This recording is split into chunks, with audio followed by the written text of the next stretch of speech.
Amigas e amigos, assisti a íntegra da participação do juiz Sérgio Moro nesta conferência de Estoril lá em Portugal, que ele foi falar sobre corrupção sistêmica, o seu tema único, e constatei que a coisa é muito pior do que a mídia noticiou. Lá ele fez verdadeiras confissões das suas politicagens, dos seus métodos de ditador, de fascista. Não revelou absolutamente nada de novo, nada que as pessoas com um mínimo de bom senso, um mínimo de capacidade cognitiva para analisar as coisas sempre do ponto de vista social, ou seja, sempre do ponto de vista do que determina as regras, as leis, a democracia, a civilidade, né? Porque é impossível que alguém com um mínimo de bom senso, um mínimo de capacidade cognitiva apoie, aplauda, né, honestamente, conscientemente, as atitudes desse juiz e da Operação Lava Jato como um todo.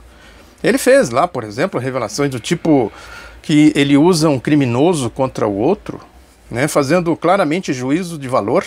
Né? Não cabe a um juiz emitir esse tipo de opinião, claro que não, por nenhuma regra, muito menos pela regra da democracia, da civilidade.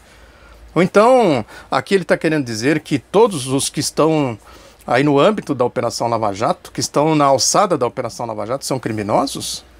Ou pelo menos todos que ele está usando para jogar um contra o outro, todos são criminosos? Ele vai justificar, inclusive, o seu método único de, entre aspas, investigação, que é a delação, que ele diz que é a expansão, é importante esse método para a expansão das investigações. Né? Ou seja, ele disse que não foi o único método que ele utilizou, mas claro que foi, né? Não tem outro. Se alguém sabe de algum outro, que fale, porque a menos que seja alguma coisa oculta. Né? Aí ele justifica, né, dizendo, por exemplo, essa questão do cartel, né, que joga alguém do cartel um contra o outro, o cartel das empreiteiras, que existe desde, sabe-se lá de quando, né, se for pegar a rigor, desde a década de 20, de 30, de 40, né, o cartel das empreiteiras, já falei muito disso aqui, e que eles descobriram que estão combatendo coisa nenhuma. Se estivesse combatendo, combatia também no metrô de São Paulo, em Furnas e etc. Né? Claramente politicagem de baixo nível. E aí ele diz também outra obviedade, dentro das suas obviedades, que o crime de corrupção é sempre oculto, não tem testemunha. Claro, alguém vai, eu vou fazer um crime aqui, chama aí todo mundo, né? Eu vou roubar aqui alguém, né? Vou corromper alguém, vou receber uma propina de alguém. Mas, pô, aí é Sérgio Morici, né? Aí ele diz também que usa o criminoso menor para chegar no criminoso maior, né? Uma coisa meio sem nexo. Ou usa um criminoso grande para pegar outro grande, né? Coisas que não tem nenhuma comprovação com a realidade. Isso é método de facção criminosa. Isso não é método de justiça, de democracia. Né? E aí diz que tem a regra de ouro, ele falou isso, a regra de ouro, que seria a corroboração, a prova de corroboração, ou seja, comprovar o que alguém está delatando. Mas cadê as provas? Ele tem feito isso? Tem feito investigação? Abriu o caixa 2, aliás, o caixa preta do caixa 2, por que não abre? Rastreou o dinheiro, foi atrás das denúncias, das delações, cadê? Não tem nenhuma. Ou seja, o que ele fez, na verdade, foi premiar quem fez colaboração, quem disse a palavra mágica Lula, PT, espremiou, estão todos passeando e gozando das benesses da corrupção. Isso ele fez muito. Né? Ou seja, na verdade, todas as delações, podemos dizer assim, por esta regra dele, estão em xeque. Deveriam ser anuladas se tivéssemos justiça de fato, justiça efetiva, justiça democrática. Todas estão em xeque, inclusive essa questão, por exemplo, de impedir que os delatados tenham acesso às delações. É o caso do Lula, por exemplo, os advogados vivem batendo na porta. Delatou, mas ele falou o quê? Eu quero saber, para fazer a defesa e tal. Não, é segredo, tudo em segredo, tudo corre por debaixo do tapete, por debaixo dos panos. Ou seja, não tem seriedade, claro que não tem seriedade. O que ele falou lá, portanto, em Estoril, é absolutamente o óbvio do óbvio que todo mundo sabe. Uma confissão aí, ninguém menos do que o jornal O Estado de São Paulo pega no pé dele. Fez um editorial aqui muito duro, eu vou até ler alguns trechos, né, que ele diz aqui: criou-se um ambiente em que as delações parecem bastar. Se é assim, o objetivo não é fazer justiça, mas uma certa justiça. Aliás, ensina o juiz Oliver W. Holmes que juiz não faz justiça, aplica a lei. Há tempos ficou claro que certos membros do Ministério Público têm a pretensão de purgar o mundo político daqueles que consideram nocivos.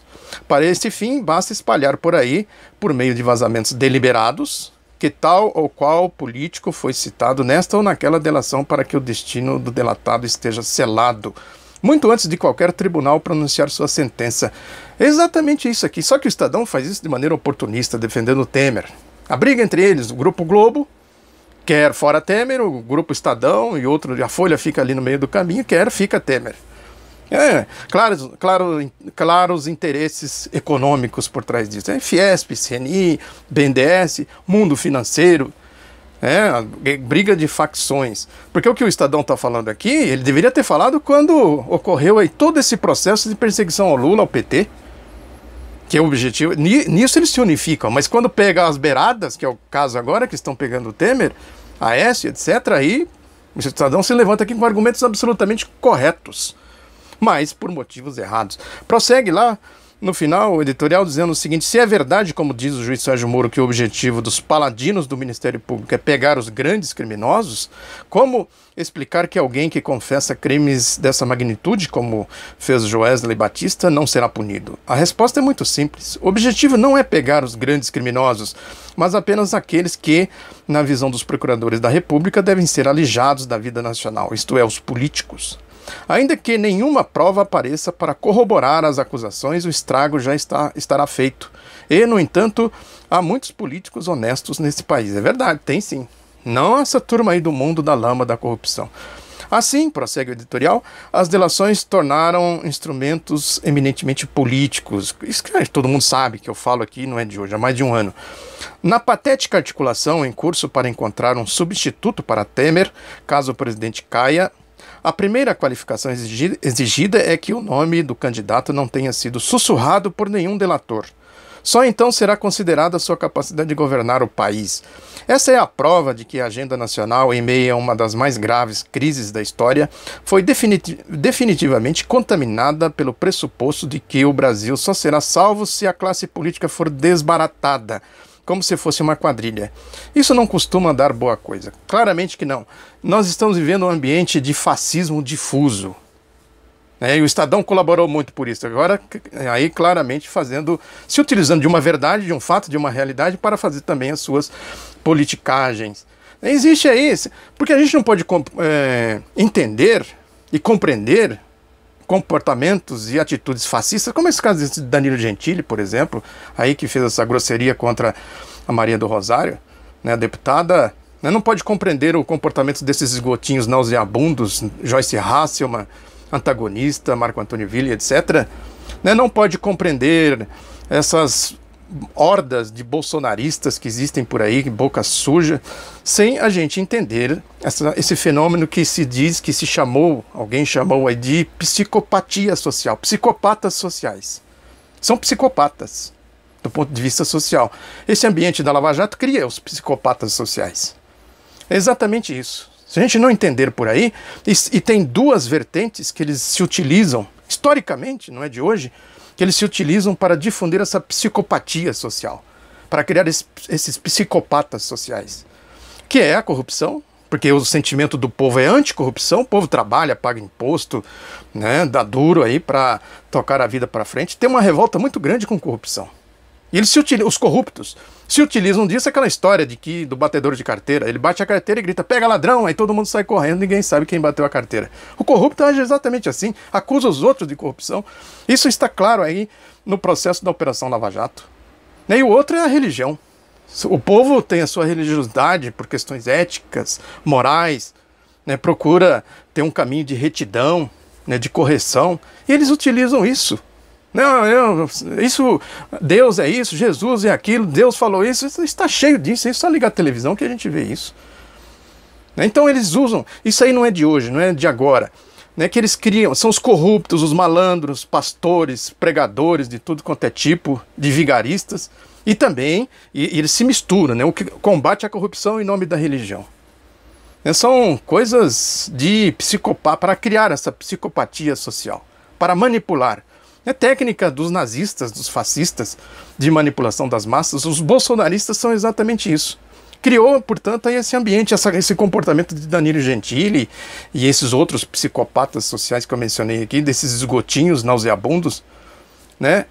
E eles se unificam nesta questão de perseguição ao Lula, perseguição ao PT. O editorial do Globo hoje, de novo, volta. E o editorial do Estadão agora, recentemente também. Nisso eles se unificam. Nada de progresso, de democracia, de povo participando, votando para presidente. Isso não. Isso está fora de cogitação.